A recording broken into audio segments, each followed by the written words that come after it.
As Chancellor of the University, I declare this congregation open for the conferring of degrees by the authority of the Senate.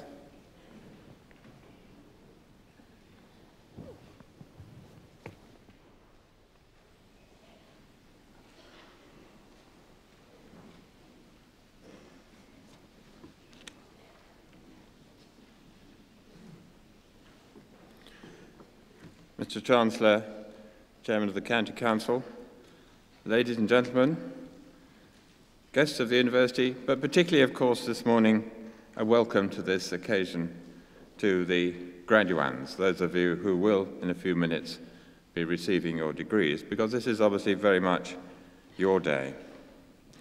And to that welcome, I add to those of you who are about to graduate my congratulations on your achievements.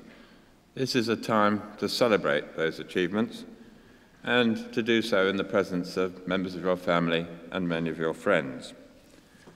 The University welcomes particularly also all our guests, and especially those who've travelled a long way to be here. Many of you, I know, will have come from overseas.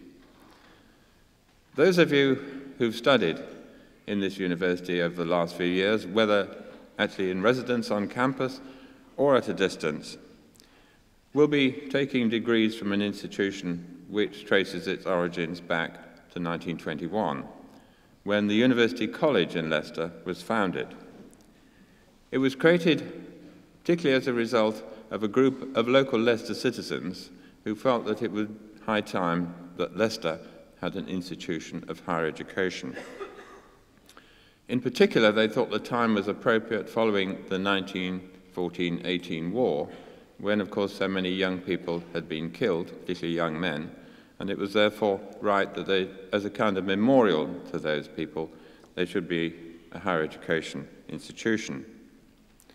At first, because it was a university college, it awarded degrees approved by the University of London.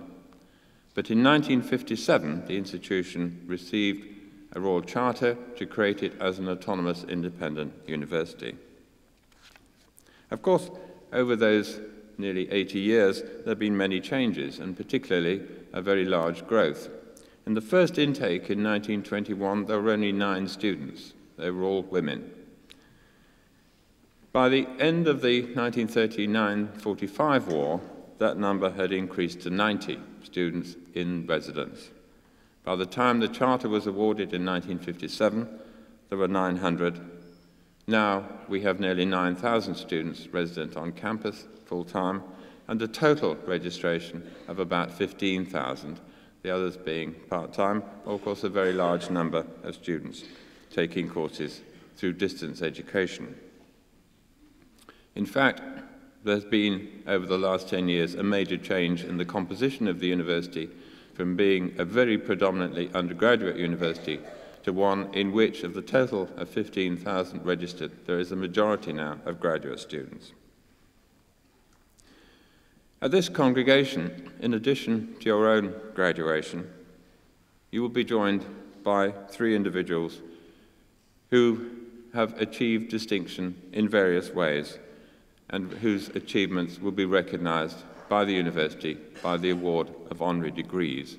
And in a few moments, you will hear accounts of those achievements and of their distinction from the public orators.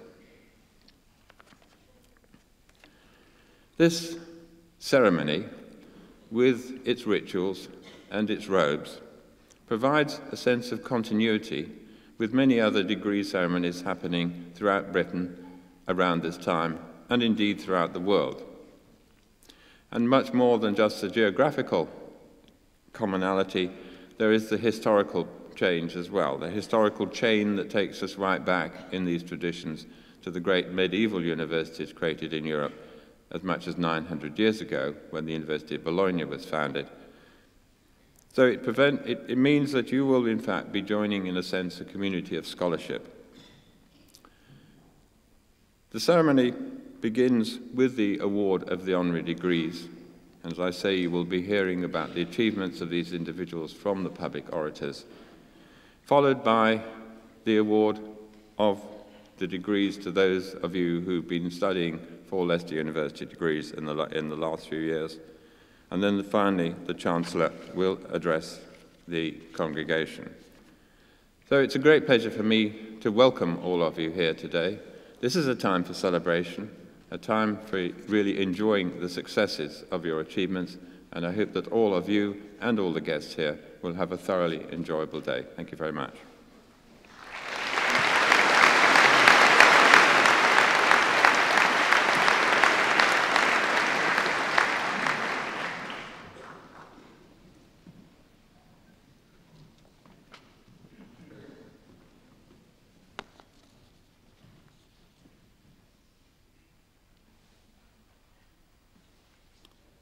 Go faster, you one-legged git. This is the sort of encouragement on which Chris Moon thrives, especially when it was offered by Alison, now his wife, at mile 20 of his first marathon after his accident. But April the 14th, 1996, is near the end of this story of a great man who is an inspiration to us all. Chris Moon was born in Wiltshire in 1962 and grew up close to the land. Indeed, he loved it, especially the cold of early mornings in winter. He has a wicked sense of humor. He recalls as a boy that during a dull moment in a church service, his eyes cast heavenwards fell upon a group of bats hanging upside down. He mused on what would happen if they got a nasty dose of diarrhea. The uncertainty of farming led him to go to Sandhurst in 1986. He duly passed out and went on to the Royal Military Police Training Centre and was posted to Northern Ireland. But he did not find the work satisfying and moved on.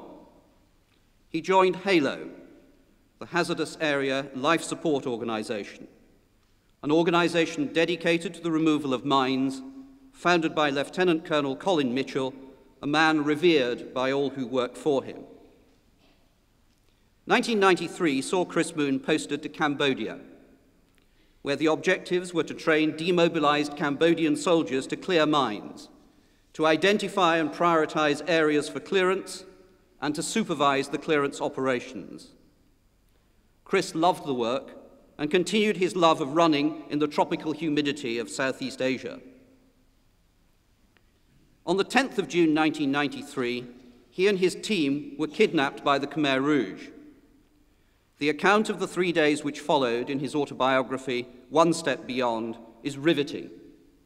I cannot do them justice in this oration. I can recommend the book as a terrific read, published in hardback by Macmillan, to be released in paperback next year.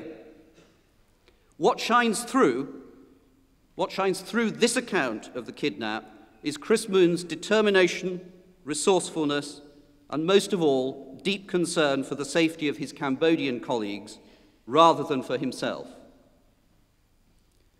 Throughout this time in Cambodia, mines were cleared, land was returned to the local population, and deminers were trained in the careful procedures which have to be followed in dealing with the deadly detritus of warfare. Late 1994 saw Chris Moon posted to Mozambique to carry on the same work. There were, of course, casualties in this dangerous work. Every accident was carefully analysed to find out what had happened, so that if there was an error of drill, it could be corrected, or if there was a booby trap, new techniques could be developed to deal with it. On the 7th of March 1995, Chris Moon was one of those casualties in the safety lane of a mine clearance area. To this day, it is unclear how the accident happened. It may have been a deep-laid mine which had not been detected. The explosion resulted in the loss of his lower right leg and arm. Chris Moon came as near to death as is possible and lived. Most of us would simply have subsided under such terrible injuries, but not Chris Moon. He never lost his sense of humor or his determination to get well and to get mobile. The one thing he turned over and over in his mind was an explanation for the presence of a mine in the safety lane. There is a sentence in his book which sums up his spirit and his commitment to his work. He is in conversation with the psychiatrist who came to talk to him about the trauma of losing limbs. The doctor was surprised that Chris was more concerned about how the mine had been missed than about his own injuries. Chris says it was easy to explain. I quote, "I was there because I've had the privilege of doing something I passionately believe is right. Most mine victims don't have the luxury of choice." Chris Moon became mobile again far sooner than anyone could have imagined. In the summer of 1995, he decided that a return to study would be good for him. And he signed up for the MSc in Security Management in this university's Scarman Centre, and is full of praise for the support and encouragement he found there.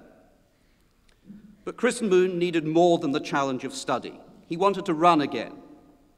He completed the London Marathon in 1996, but that was just a warm-up for the 1997 144-mile Sahara Marathon, which he completed in 47 hours and 46 minutes, to the astonishment of those who said this run was not possible on an artificial limb. Those who have seen the awkward yet hauntingly balletic motion of Chris Moon running realize that nothing he says he will do is impossible. In 1997, he was a deserved and popular winner in the Royal Association for Disability and Rehabilitation People of the Year Awards. He has understandably become a celebrity, but he is a celebrity with a cause, the anti-mine movement. In February 1998, he carried the torch during the opening ceremony of the Nagano Winter Olympics, having run one of the final stages in the relay delivering the torch. He also captained the team running in the 1998 London Marathon for the Diana, Princess of Wales Memorial Fund. He continues to campaign to get rid of all landmines. I will conclude with his own words. It's easy to give up, but if you hold on to your dreams, you can achieve any goal.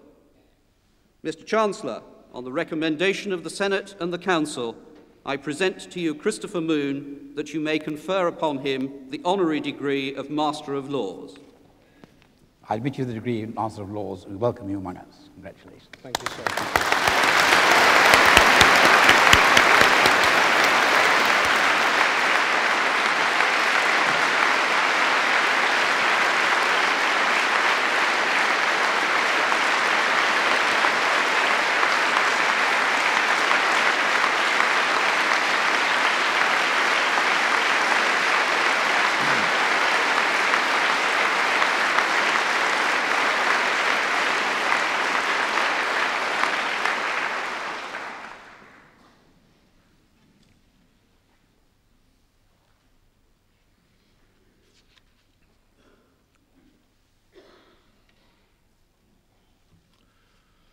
Our graduande's first sight of this country was as a boy, seeing the white cliffs through a porthole after a measles-ridden Atlantic crossing. A second was as a youth with a guitar on a Vespa scooter, looking for swinging Britain in the 60s. He found rain, opinionated landladies, and he decided that we couldn't be very swinging because if you swung anything, you'd be bound to hit something else. Despite all that, he quite likes the place. I'm not, on his own adjuration, allowed to use the term Anglophile. As an accredited ambassador, he found Anglo too imprecise, and the file bit quite perceptively patronizing in both directions. But we should note that, although he could have gone home by now, he's still living out the title of his book, He's Still Over Here. Born in Honolulu and having survived Europe and the measles, he read history at Yale. The shock of financial independence led him to a 2-year teaching job. But in 1966, he joined the Foreign Service and began what was to become a most distinguished diplomatic career.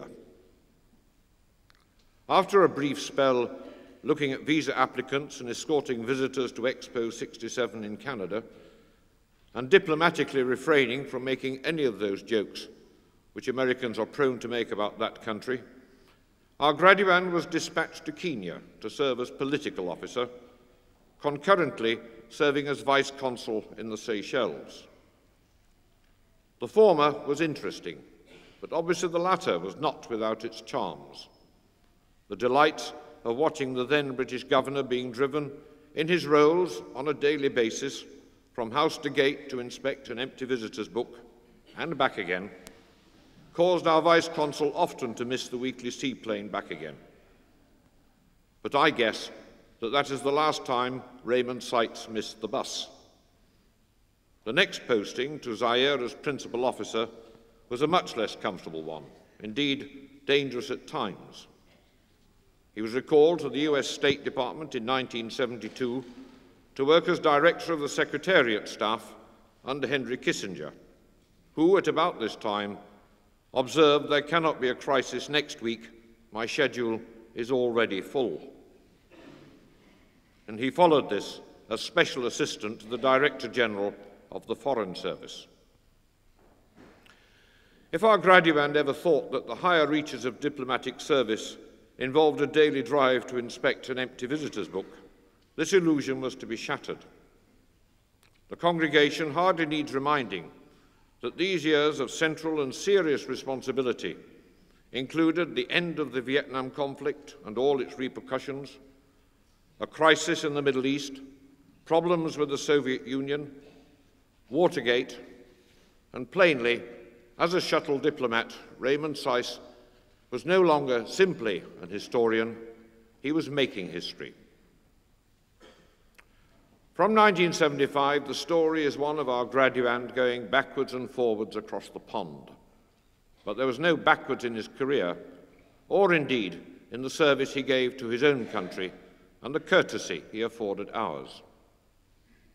In 1975, he came to the London Embassy as First Secretary, then back to the States as Deputy Executive Secretary of the Department of State.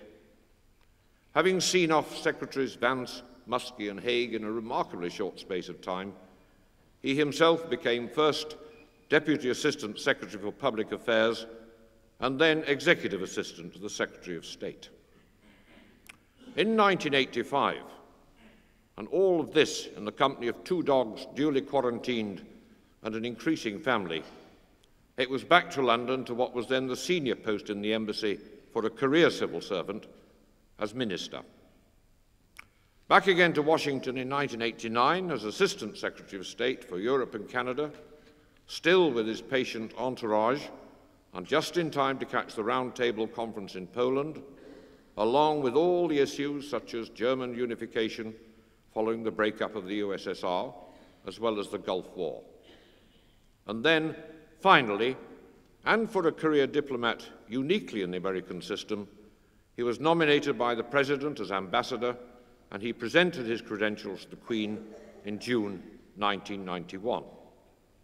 And he was to serve in that office with ability, charm, and real distinction for 3 years until his resignation in 1994. Our graduand will give you 2 reasons for this unique appointment. First, he will point to a situation where the US administration was looking for a period of stability in the London Embassy, in what was a shifting political scene in the States. What he does not mention is that such an appointment indicates that his distinguished record made him acceptable to all sides. The second reason he gives is that he was the only living American to know the difference between a Yorker and a Googly. All I can say to that is that if he'd added the leg break to his repertoire, he would have been given citizenship and a place in the England team. And I say that with feeling this morning. And so our graduand and his wife and family and his dogs settled down at Winfield House. The dogs were no doubt one element in his success, stealing food, hiding guest shoes in the garden, and charming the Queen. But so far, there's been no suggestion that the President should send a dog and leave it at that. Any ambassador sits in a difficult seat. Plainly, he has to serve the interests of his own country, and that is why he's there. It's his job. At the same time, he has to get on with those around him. Otherwise, he can't do the first job. And the evidence, he didn't get into trouble, is that Raymond Seitz did the first job well, and we know from the evidence of our own experience that he succeeded admirably in the second.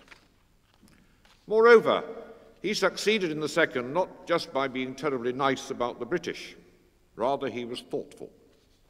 That he was so is evidenced by the fact that he turned his back on the two well-worn aphorisms, the special relationship, Anglophilia, two countries divided by a common language, and whilst dealing with our relationships abroad, watching whilst we think about Europe and understanding the agonies of Northern Ireland amongst a host of other things, he managed to think about the realities of life in the UK, and he learned to remember not to look for Christmas crackers in the biscuit department.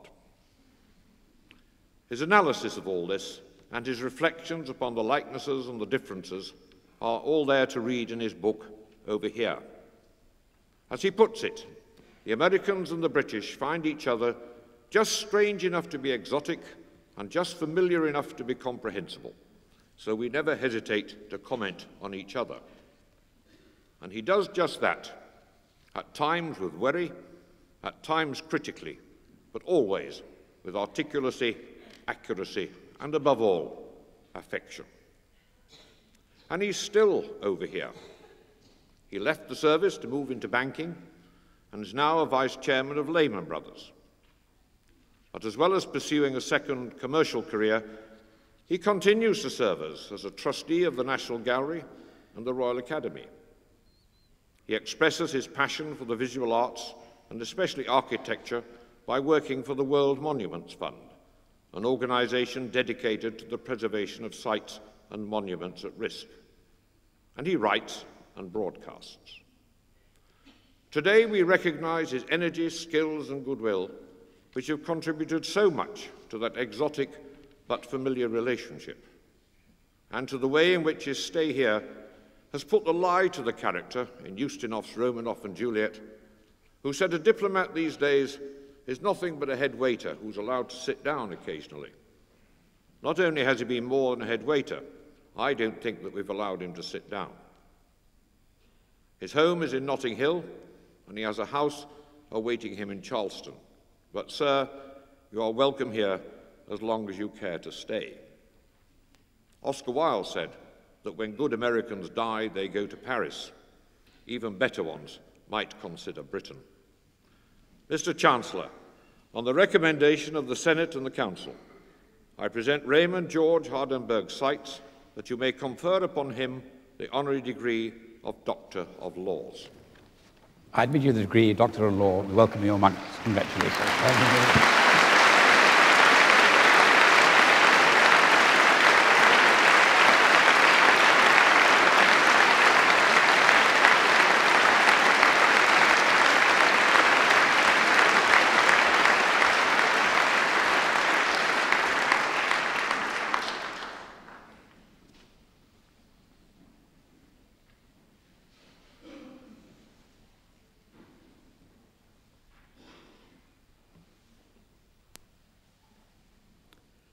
Sir Tony Wrigley is crowning a glittering career with the Mastership of Corpus Christi College, Cambridge, and the Presidency of the British Academy.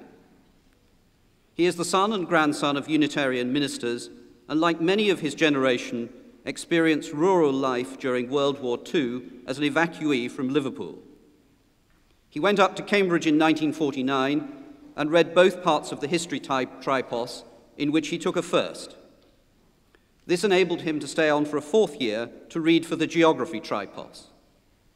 The blend of disciplines engendered an interest in and enabled insights into demographic matters which have been a feature of his work over the decades. In 1953, he went to the University of Chicago as a research fellow for the first year of his doctoral work. His intention was to enjoy learning at the feet of John Neff, the foremost American economic historian of his age, but Neff's wife had recently died, and Neff himself was almost in Purdah for the whole of the year, and our graduand saw little of him. He was, however, exposed to some great intellects who came to Chicago to speak at the Committee on Social Thought, a sort of early think tank. He returned to Cambridge to complete his doctorate and stayed on in Cambridge as a lecturer in geography and fellow of Peterhouse. During this time, he set up the Cambridge Group for the History of Population and Social Structure, which can still be found up an alleyway off Trumpington Street.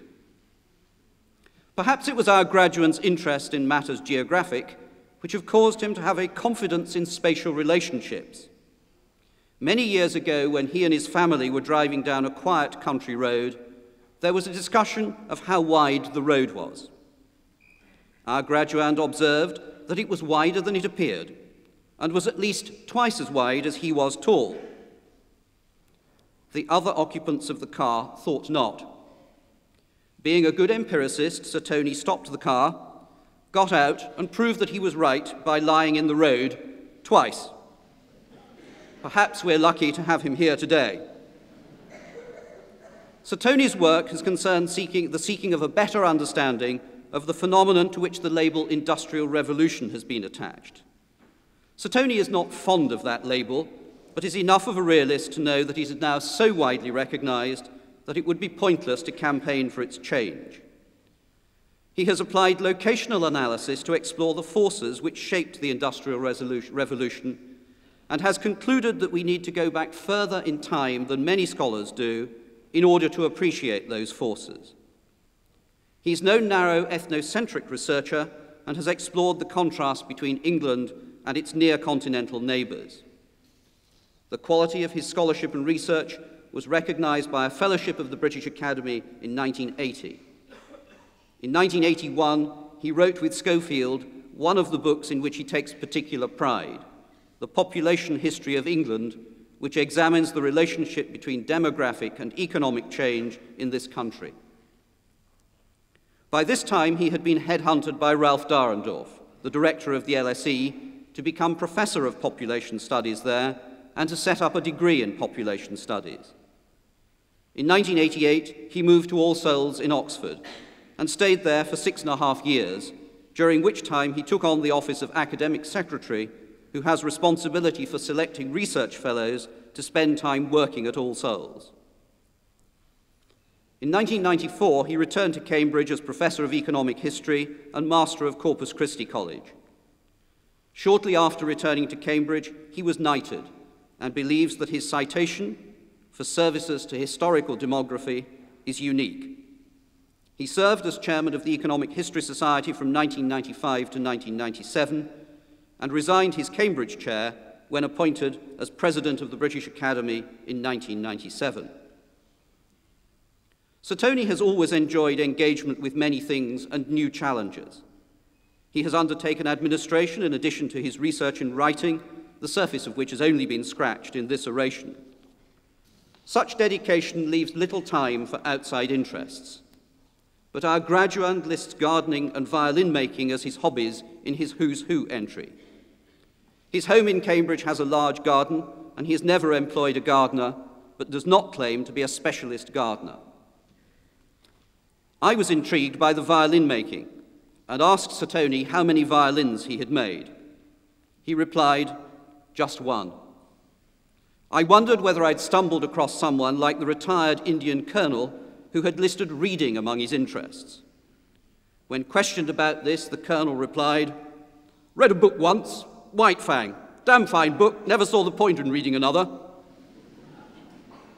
But there is a charming tale behind the violin making. Sir Tony became interested in violin making because one of his daughters played, and he decided it would be nice to make an instrument for her. He's very modest about the accomplishment, giving credit to the teacher of the class he attended. The violin was made and given to his daughter. It works well, and his daughter still plays it. Someday, he muses, he might make a viola. Sir Tony Wrigley has demonstrated true excellence in everything he's done, whether research and writing in historical demography, administration, or violin making. Mr. Chancellor, on the recommendation of the Senate and the Council, I present to you Edward Anthony Wrigley, that you may confer upon him the Honorary Degree of Doctor of Letters. I admit you the degree of Doctor of Letters and welcome you. Congratulations.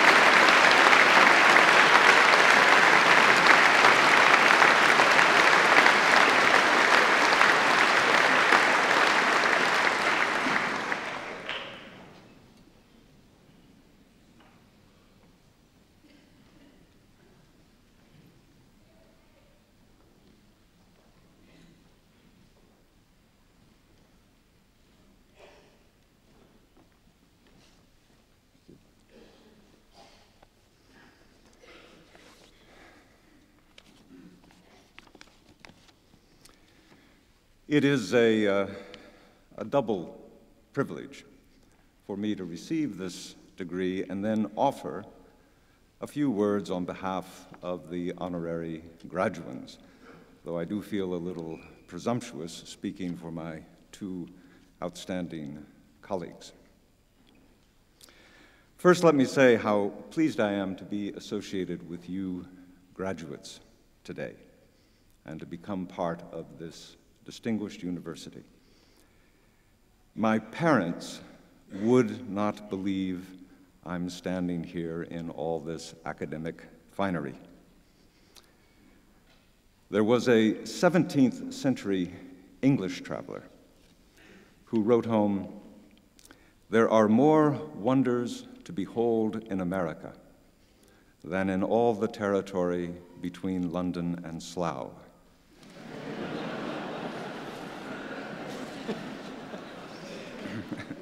This is the kind of statement that holds up over time. And certainly one of those wonders is that I was graduated from university at all. When the president of Yale handed me my degree 35 years ago, there was a distinctly grudging look on his face. I have since discovered that much of life is made up of accident, coincidence, unintended consequence, and simple serendipity. Part of the delight of living is that you never quite know what's going to happen next. Life is possibility. A university degree is part of that, but it is a two-way promise. Life promises to make available to you the wide spectrum of its stunning possibilities. And you, in turn, promise to explore those possibilities with vigor, intelligence, and integrity. On the whole, it's a pretty good deal. Let me give you an example, and I'll make it an economic example because economics lends itself to measurement, which incidentally is one of the annoying aspects of economics.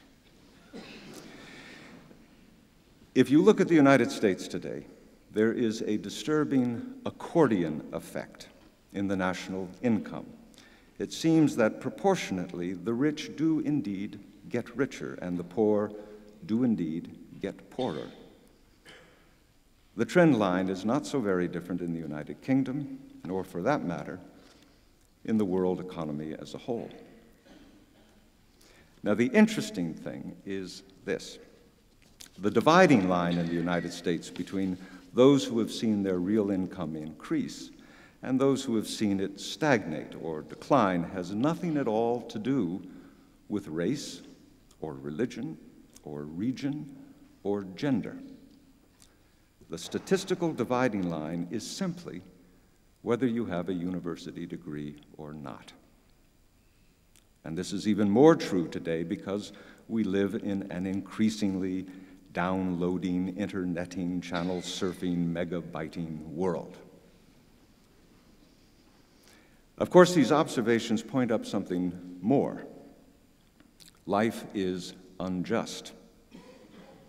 Nor, while we're on the subject, is the world particularly peaceful or clean, and neither is it often generous or kind. The world may be your oyster, but the oyster comes in a hard shell.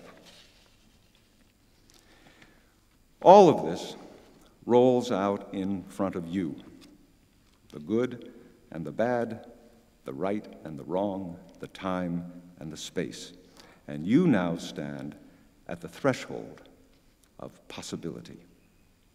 I think it's wonderful. I wish I could start all over again. You graduates must feel great pride today. I hope so. You should. And I am confident that I speak on behalf of Sir Tony and Mr. Moon in saying that we are proud to be here with you. We congratulate you and we thank you.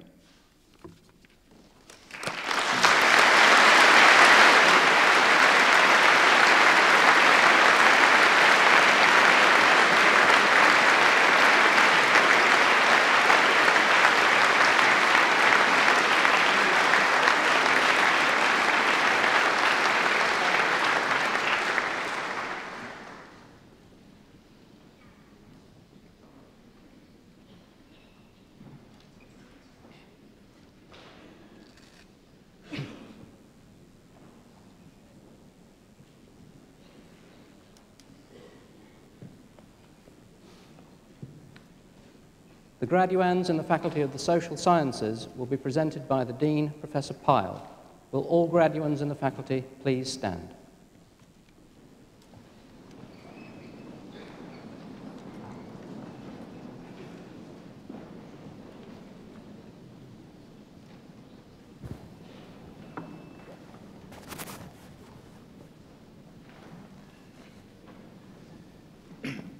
Mr. Chancellor, I ask you to admit these candidates from the Faculty of the Social Sciences to the several degrees for which they are presented.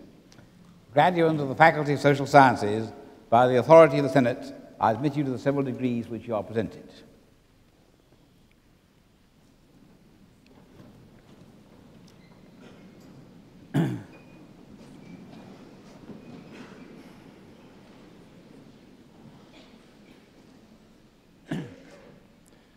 For the degree of Doctor of Philosophy, Mansour Al-Obeidi.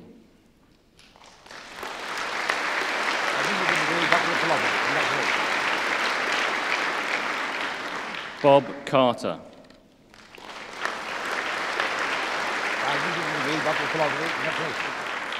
Christine Communal.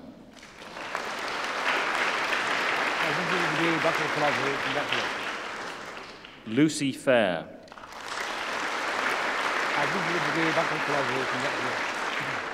Faisal Idris. John Wills.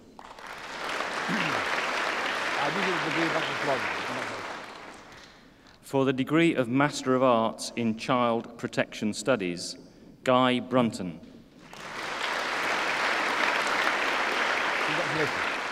Judith Copson. Paul Fitzgibbon. Geraldine Lynch. Janet Polnay.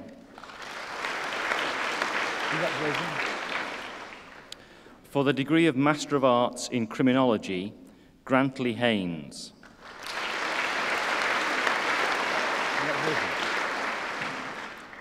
For the degree of Master of Arts in International Business Analysis, Gerfried Fleckel. Elisabetta Giannoni. Marion Queru. Beatrice Quinson. For the degree of Master of Arts in International Economic History, Cheryl Bailey. Catherine Cooper.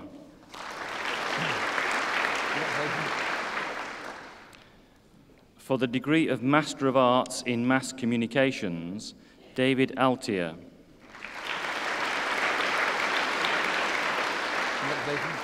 Rebecca Benson.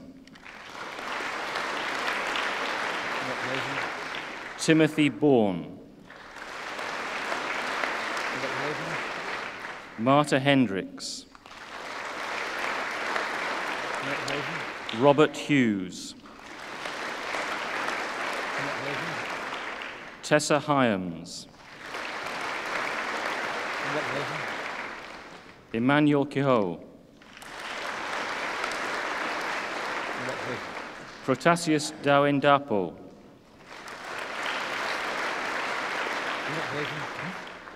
Apologies. Yasmin Khan. Abdul Oro. Josephine Rogers. Lisa Skinner. Tiffany Truscott.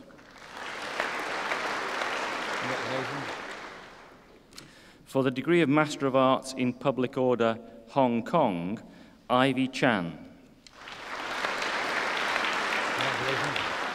Po Chu Hip Yip. Johnny Lowe. Cam Ng. Debbie Su. Fu Kung Suen. Ivan Sang. Ahmed Waka. Peggy Yip.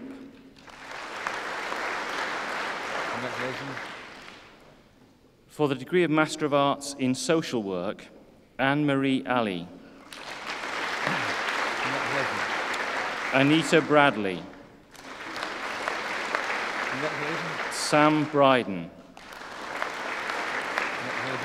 Ruth Cohen. Sally Conte. Muriel DeVecchi. Joe Ferguson. Helen Johnson. Leslie Lanning. Sanaka Madanayaki. Sarah McAlevey. Beverly Mumford. Mary Murphy. Sarah Nixon. Karen Nolan. Rashpal Pahal. Libby Parks. Mark Filippo.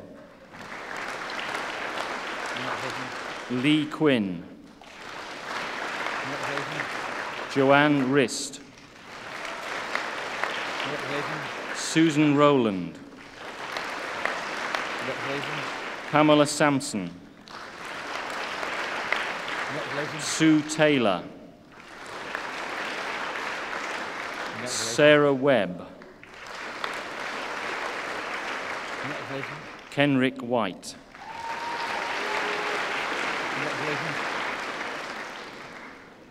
For the degree of Master of Arts in Sociology of Sport, Sarah Coxon. Nicola Crilly. Anna Stead. For the degree of Master of Arts in Urban History, Andrea Voros.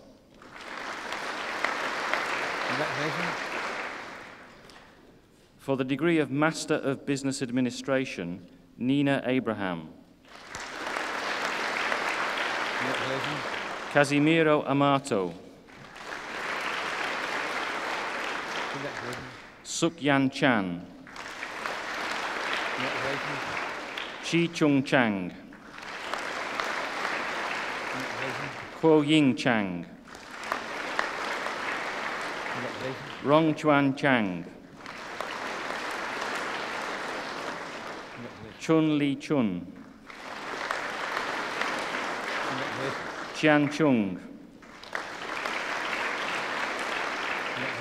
Ying Chun Chung.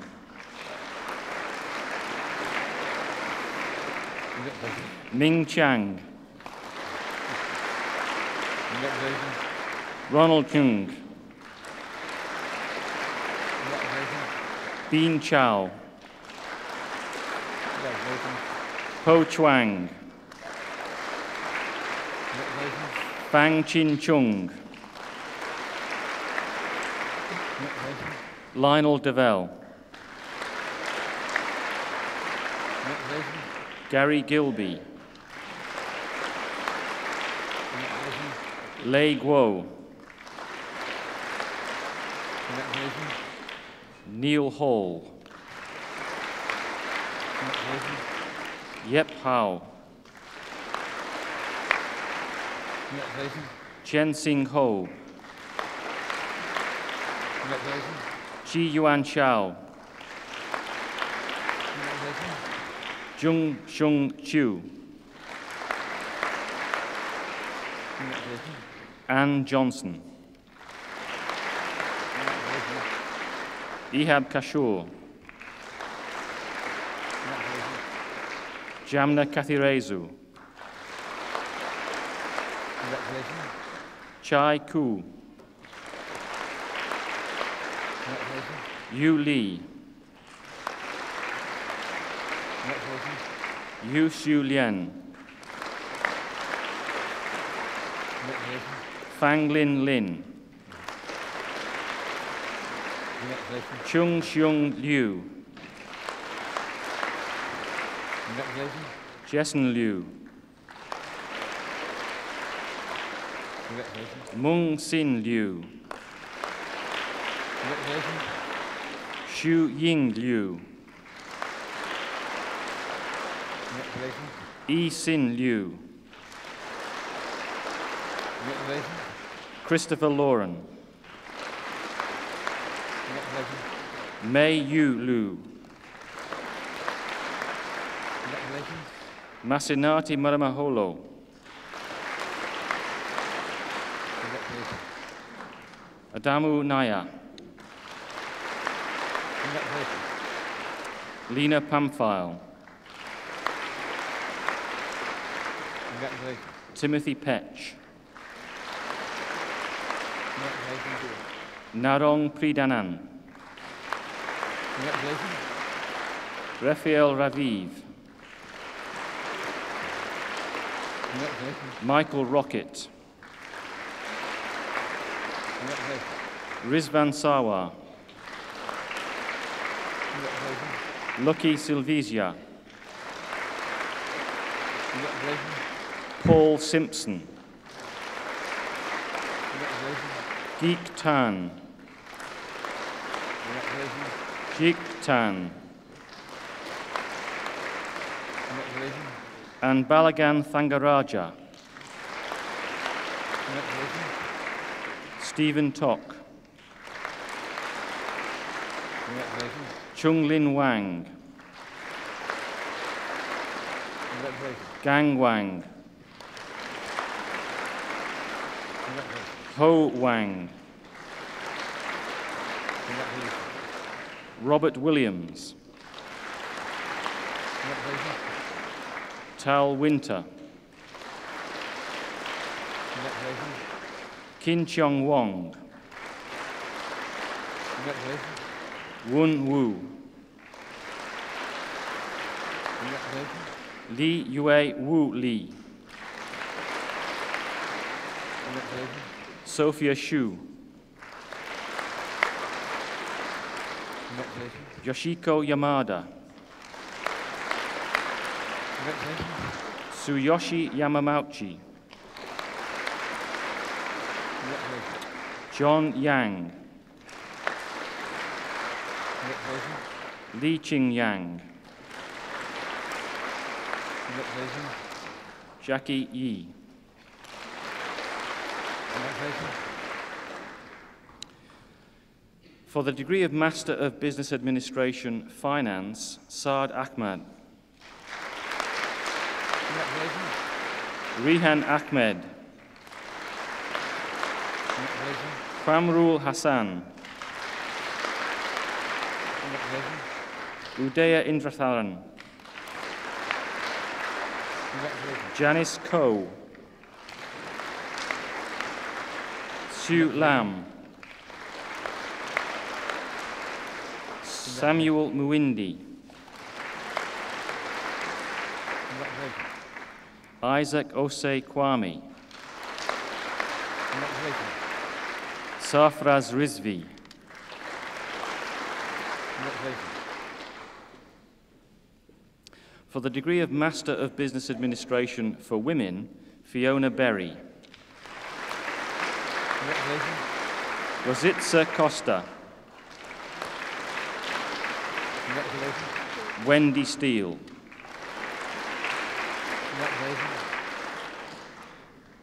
For the degree of Master of Business Administration International, Sophia Diaz. Zoe Slennett.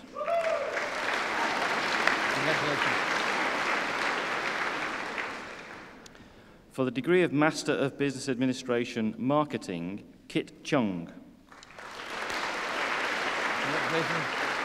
Lloyd Gruenhart. Arshad Sarhandi. Ron van der Poel.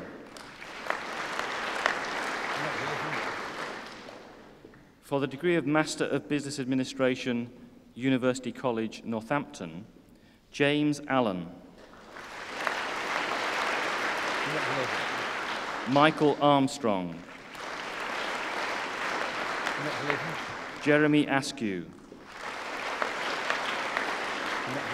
Susan Buckingham. Richard Bushell.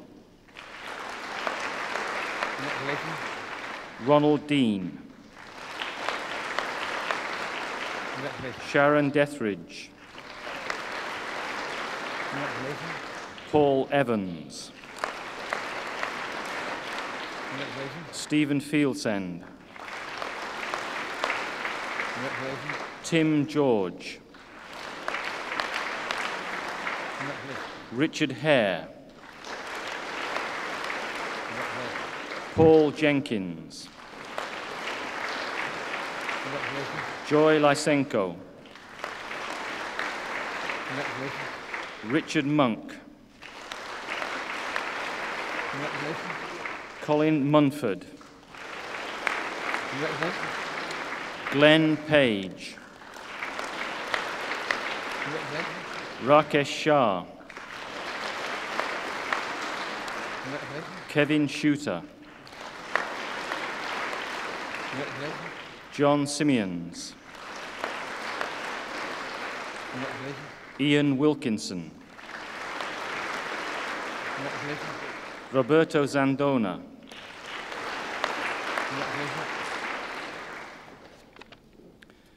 For the degree of Master of Business Administration, Supply Chain Management, Roger Gillespie. Sammy Lowe. Paul Wallace. For the degree of Master of Business Administration, Total Quality Management, Pauline Hamilton.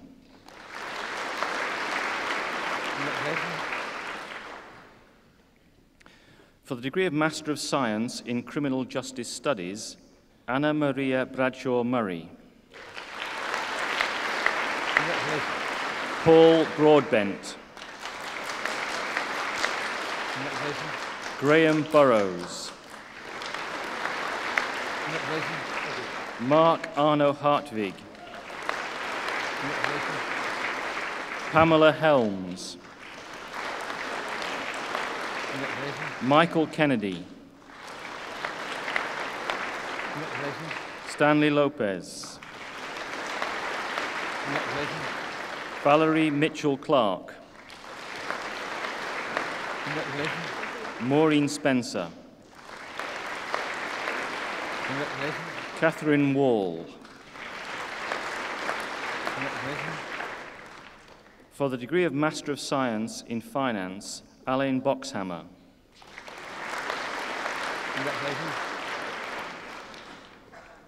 For the degree of Master of Science in Marketing, Albert Abwoga. Georgina Betterley. Peter Kane. Rita Chung. David Copland. Sarah Deakin. Mark Jeff. Mark Sims.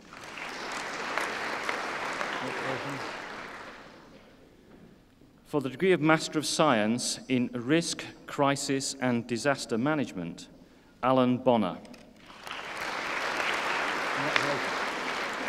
Lawrence Foster. Catherine Holmes. Tom Laidlaw. Tony Laverick. Steve Ryder. Douglas Smith. David Whitworth. Barry Wickens. Alistair Wood.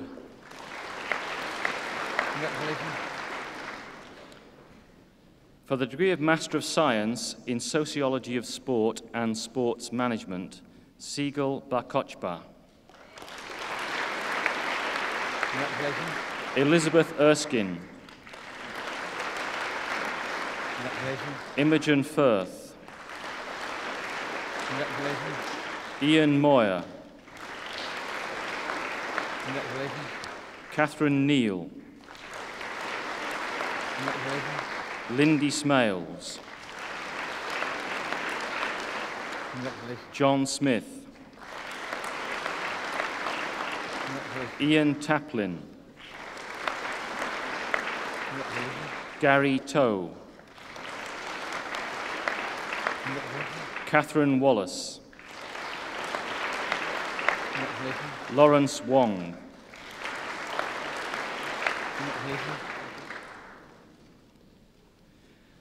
For the degree of Master of Science in the Study of Security Management, Adil Abdelhadi. Michael Benson. Jonathan Brown. Philip Chappell. Thomas Coyle. Christopher Gallagher. Raymond Kelly. Raymond Lloyd. John Mutonyi. Stuart Osborne. Jeffrey Tyrrell. Raymond Watt.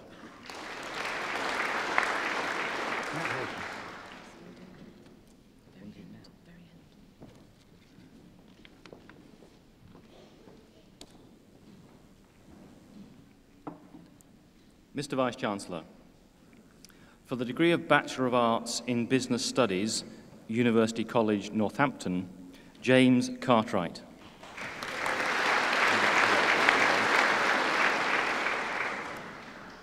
For the degree of Bachelor of Arts in Economic and Social History, Catherine Beisch. Francis Bain.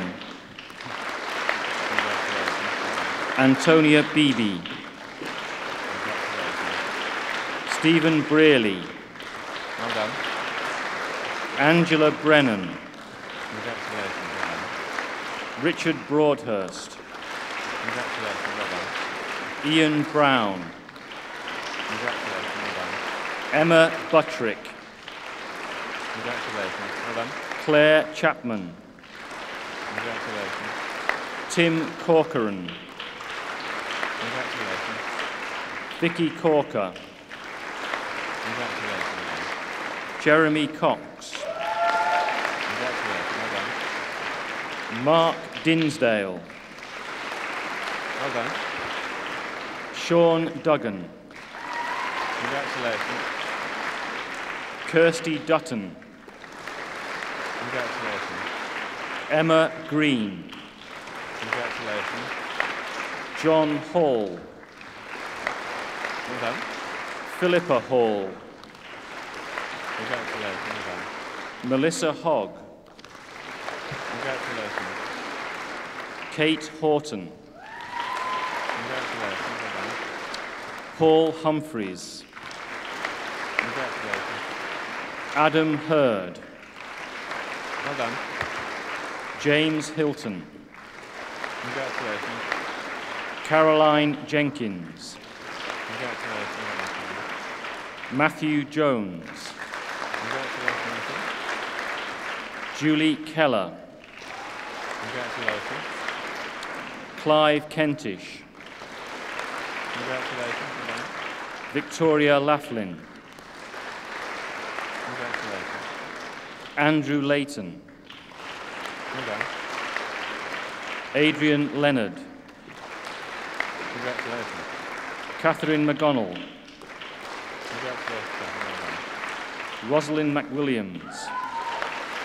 Congratulations. Well done. Navdeep Mihat. Congratulations. Helen Mills. Congratulations. Joanna Morris. Well done. Simon Newling Ward. Congratulations. Melanie Nichols. Congratulations. Well done. Toby Ogilvy Smalls. Congratulations. Well done.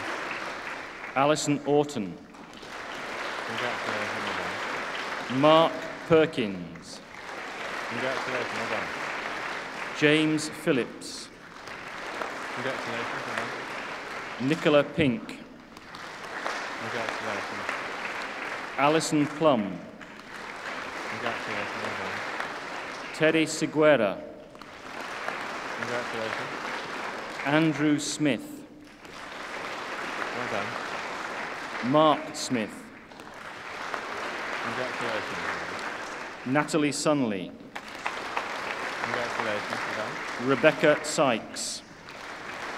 Congratulations. Rebecca. Sarah Townsend. Congratulations.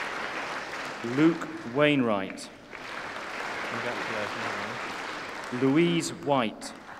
Congratulations. Well done. Paul Wright. Well done. You're welcome. For the degree of Bachelor of Arts in Economics and Economic History, Arti Bilamoria. Congratulations. Well done. Geordie Bulmer. Congratulations. Keith Cotter. Congratulations. Stephen Hunkin. Well done. Taro Hutchings. Congratulations. Kin Lung Lao. Well done. Joanna Pang. Congratulations. Well done. Jeremy Pinder. Well done. Joanne Stark. Congratulations. Nicholas Tong. Congratulations. For the degree of Bachelor of Arts in Economics and Economic History with a year in Europe, Andrew Rogers. Congratulations. Well done. For the degree of Bachelor of Arts in Geography, David Allison. Congratulations. Well done. Alison Asom. Congratulations. Jane Boyce. Congratulations. Christopher Briggs. Well done. Kerr Bergin. Congratulations. Gemma Coles. Congratulations. Katrina Dobson. Well done. Rebecca Ginvert. Congratulations. Philip Harding. Well done. Jennifer Hay. Congratulations. Sarah Howell. Congratulations. Paul Hyde. Congratulations. Lisette Joy. Congratulations. Stuart Keith. Well done. Owen Lamprey. Congratulations. Joanna Lee. Congratulations. Kerry Lockyer. Congratulations. Mark Loader. Well done. Claire Norris. Congratulations. Anne Pittman. Congratulations. Hannah Rees.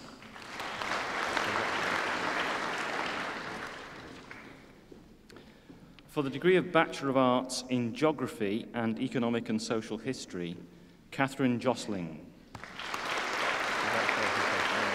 Tarika Mukherjee. Paul Newton. Sarah Walker.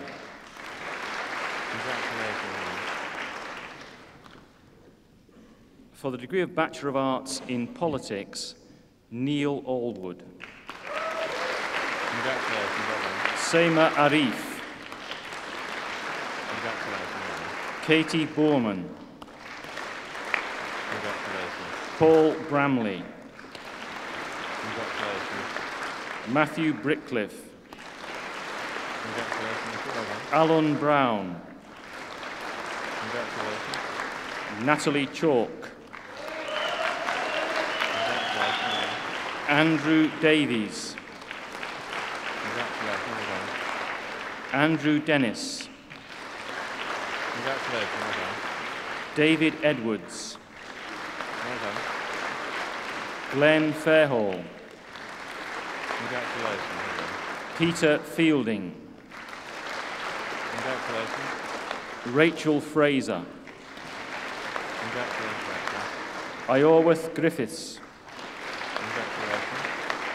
Andrew Hamilton. Julian Harrison Jones. Tara Hart. Sandy Hinton. Andrew Jackson. Simon James. Jonathan Kirby. Zora Mahmood. Nicola McCulloch. Peter Mitchell. Simon Moore. Daniel Partridge. Benjamin Pilgrim. Martin Quinn. Robert Ray. Philip Robinson. David Sedgwick. Catherine Seymour. Edward Shepley. Hannah Stevens. Ben Stoneman. Jonathan Surtees. Louise Townsend. Luke Trotman. James Varnes. Yvonne Ward. Paul Willis.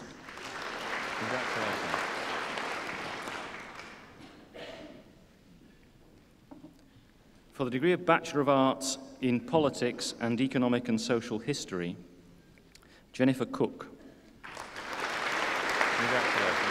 Carolyn Ely. Peter Emmons. Claire Halfpenny. James Harrison. James Johnson. Andrew Mailer. Adrian Pannett. Russell Feasy. Smera Zia.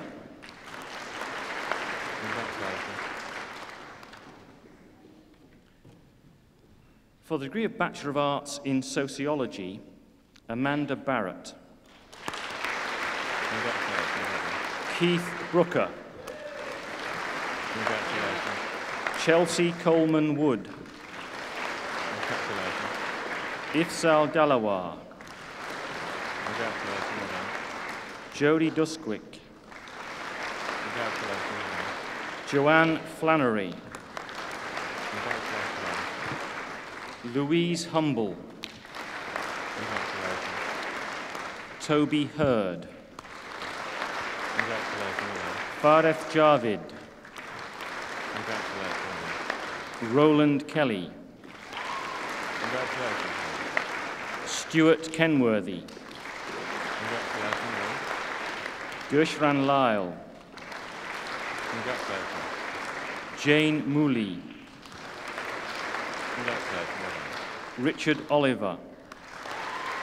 Congratulations. Alex Osman. Congratulations. Neil Park. Well done. Erica Perry. Congratulations. Henna Rai. Congratulations. Nina Robinson. Congratulations. Francine Saul. Well done. Christopher Smith. Congratulations. Well done. Elizabeth Speak. Congratulations. Mark Strafford. Well done. Karen Chu. Congratulations. David Wager. Congratulations. Charlotte Walker. Congratulations. Well done. For the degree of Bachelor of Science in Communications and Society, Peter Askew. Congratulations. Paul Banks. Well done. Helen Battison. Congratulations. Well done. Matthew Billings. Congratulations. Well done. Andrew Birkby. Congratulations. Well done. Kelly Britton. Congratulations. Well done. Linda Carroll. Congratulations. Well done. Anthea Chamberlain. Congratulations. Neil Close. Well done. Anna Couchman. Congratulations. Well done. Shahida Diwan. Congratulations. Miriam Di Lorenzo. Congratulations. Well done. Margarita Douglas. Congratulations. Elizabeth Edwards. Congratulations. Well done. Nicola Evans. Congratulations. Well done. Kathleen Fury. Well done. Naomi Gill. Congratulations. Fiona Gillies. Well done. Lindsay Haynes. Congratulations. David Henderson. Congratulations. Seema Iqbal. Well done. Sarah Kardem. Congratulations. Alexia Komitsis. Congratulations. Well done. Adi Levy. Congratulations. Gavin Loftus. Well done. Louise McIntosh. Congratulations. Catherine Oakes. Congratulations. Well done. Georgina Perry. Congratulations. Well done. Carly Rands. Congratulations. Damien Richards Clark. Well done. Lara Rostron. Congratulations. Well done. Gemma Swanson. Well done. Matthew Tiller. Congratulations. Luke Upchurch. Congratulations. Well done. Jacob Walton. Congratulations. Lucy Warren. Congratulations. Well done. James Woodham. Congratulations. Thomas Woolgar. Well done. For the degree of Bachelor of Science in Sociology, Eram Aziz. Congratulations. Sarah Barrett. Congratulations. Well done. Heather Blash Fraser. Congratulations. Helen Blakely. Well done. Elaine Bradford. Congratulations. Sally Bridges. Congratulations. Well done. Catherine Carroll.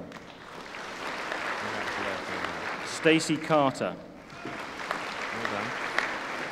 Emma Cody. Congratulations. Emma Collar. Congratulations. Ben Cooper. Congratulations. Jennifer David. Congratulations. Louise Davies. Congratulations. Elizabeth Dearden. Congratulations. Samantha Derryman. Congratulations. Nicola Diplock. Congratulations. Linda Doughty. Congratulations. Susan Dowdall. Well done. Lynn Exton. Congratulations. Well done. Caroline Frobisher. Well done. Lorraine Gagan. Congratulations. Alison Hall. Congratulations. Sally Holloway. Congratulations. Well done. Sarah Humphrey. Congratulations. Rubita Jaspal. Well done. Selena Jones. Congratulations. Rachel Kelly. Congratulations. Harbinder Mahay. Congratulations. Jill Mansfield.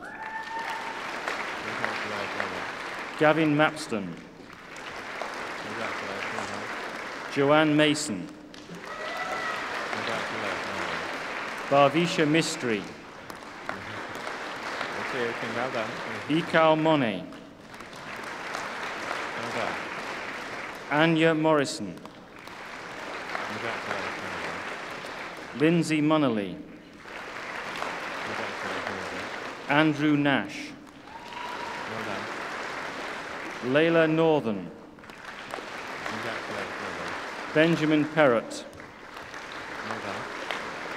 Estelle Phillips. Congratulations. Well done. Louise Pitt. Congratulations. Victoria Potter. Congratulations. Well done. Scott Renken. Well done. Thomas Robinson. Congratulations. Anna Sampson. Congratulations. Emma Slade. Congratulations. Well done. Suprina Sood. Well done. Sorrel Thomas. Congratulations. Claire Tranter. Congratulations. Sarah Turner. Congratulations. Kerry Wesley. Well done. Elizabeth White. Congratulations. Tracy Zeppler. Congratulations. Well done.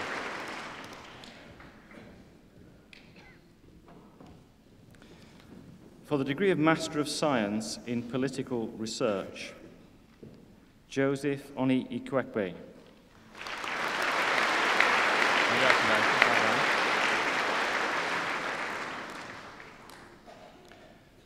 For the degree of Bachelor of Arts in Politics and Economic and Social History, Peter Stringer.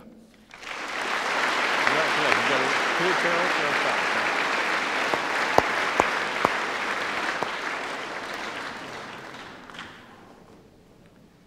Mr. Vice-Chancellor, I ask you to admit to the several degrees for which they are presented by my faculty those candidates who are absent. By the authority of Senate, I admit those candidates who are absent to the several degrees for which they are presented.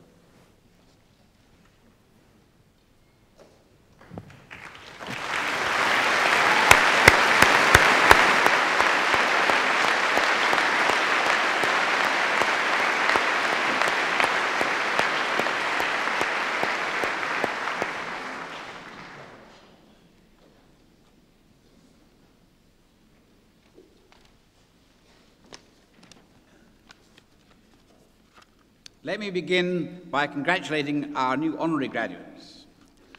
The tradition of awarding honorary degrees to distinguished people from different walks of life is an old one, and it gives, I hope, pleasure both to the donor and to the recipient. And by combining the honorary degree ceremony with the usual student graduation, it also highlights, for the benefit of the younger generation, some of the possible careers they might aspire to. We've had quite a choice today. Some of you may be back here or at another university in several decades' time in a more senior capacity, and at that stage you do not need to pass any further examinations. It's exactly 50 years since I myself went up to university as an undergraduate. And although with advancing years one forgets many things, I still have very vivid memories of my student years. It's a cliché that these are the best years of your life, but in many ways it's true. These are the years when one establishes one's independence, makes abiding friendships, takes the first steps that will determine one's future. In retrospect, the period at university seems very short, but youth and energy make it a vibrant and rich experience. I hope this has also been the case for most of you, though I realize that times have changed, that many come to university as mature or part-time students. But I'm sure that for all of you, the university experience has been a definitive part of your lives, and we are here today to celebrate your success. Graduate ceremonies are major events for all the participants, and here I include not only the ones who cross the stage, but also those in the hall who come to support.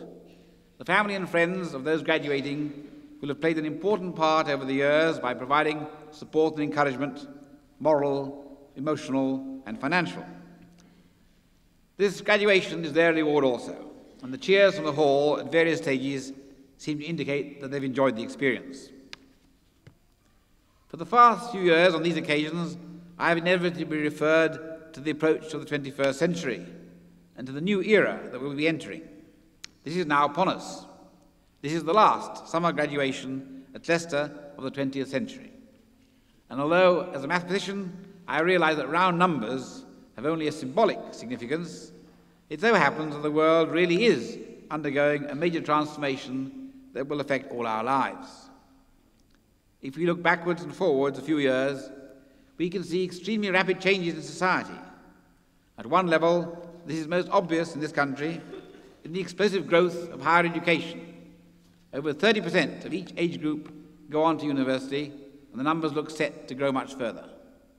Education is becoming ever more international, and Leicester is a pioneer in this respect, with a large number of students from other countries, many represented here today. The economy, the way we earn our living, has also undergone a revolution. The old big manufacturing industries have disappeared or become automated, while service industries have multiplied. The computer has produced the internet, while the mobile phone and new developments in communication are already having a profound effect on all our lives. Fortunately, the young, that's you, are more adaptable than the old, like me. I had to struggle to produce this speech on my word processor, having been belatedly brought into the computer age by my children, whereas your generation has no doubt been computerized from the cradle. In addition to the computer revolution, we are witnessing enormous changes in the scientific field, particularly in biology. These will change our lives in ways we can only vaguely foresee, and in your lifetimes, these changes will work themselves out. You will be part of the process. This new future, the third millennium, will require large numbers of scientists of all kinds, not only natural scientists and engineers to develop the science and its applications, but also social scientists to handle the social consequences of these momentous changes. All the disciplines studied at university will in one way or another be needed for the future. Most of these changes, both scientific and economic, start first in the United States and then move around the world. Already many years ago, I recall an American friend of mine of Hungarian origin explaining to me what he liked about America. He said, "Everything here is now mass-produced and cheap. Cars, washing machines, television. The only thing that is expensive is human labor, calling the plumber, for example. And that is as it should be." I hope also this is the way of the future for all of us, a world in which human labor is a valued commodity. Unfortunately, this is not the lot of most of mankind, and there is a danger that the great changes we are living through will only benefit parts of the world and increase the gap between rich and poor.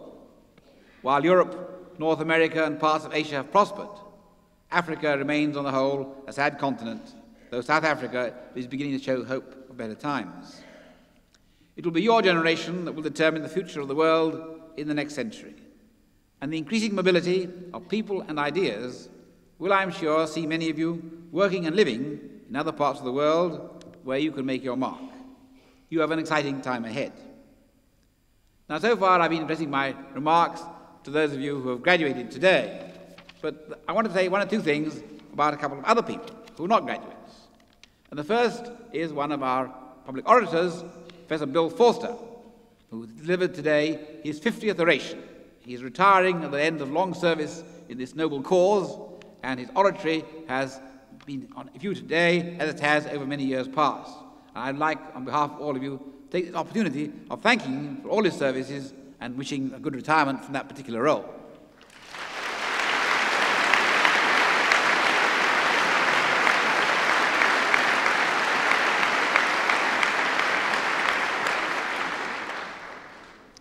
The other person I would refer to is someone who has not yet got his degree, or at least not yet the degree that you will get tomorrow, and that is the Vice-Chancellor, who will, in his personal capacity, be receiving an honorary degree this afternoon. He was worried. When I became Chancellor of the University of Leicester some years ago, at the same time my friends knew that I was moving up to Edinburgh, they are very mystified. They said, "How can you run a university in Leicester when you're living in Edinburgh?" So I hastened to assure them that the Chancellor is a purely nominal post. All you have to do is turn up and shake a few hands. But the Vice-Chancellor runs the university. And these days, the role of Vice-Chancellor is a major one. It's like running a large company. A generation or so ago, Vice-Chancellors' jobs were fairly modest sinecures. But now it's a different story.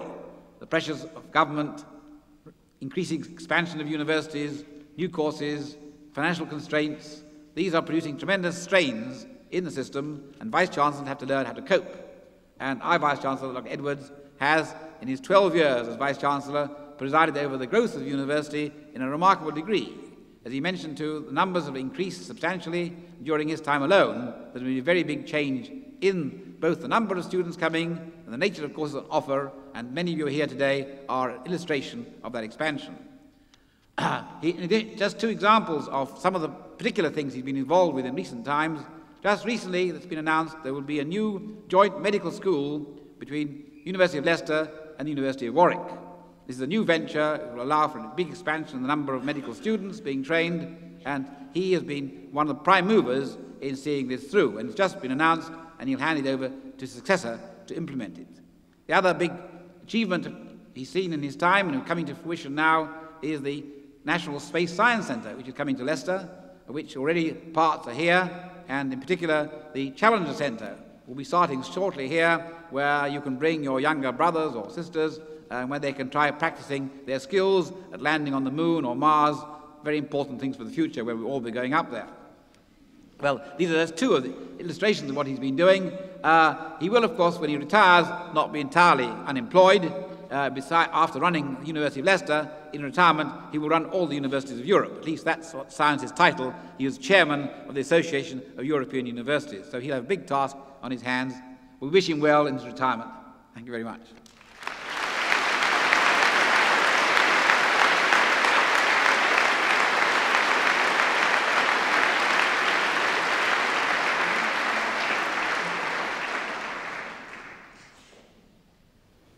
I now declare this congregation at an end.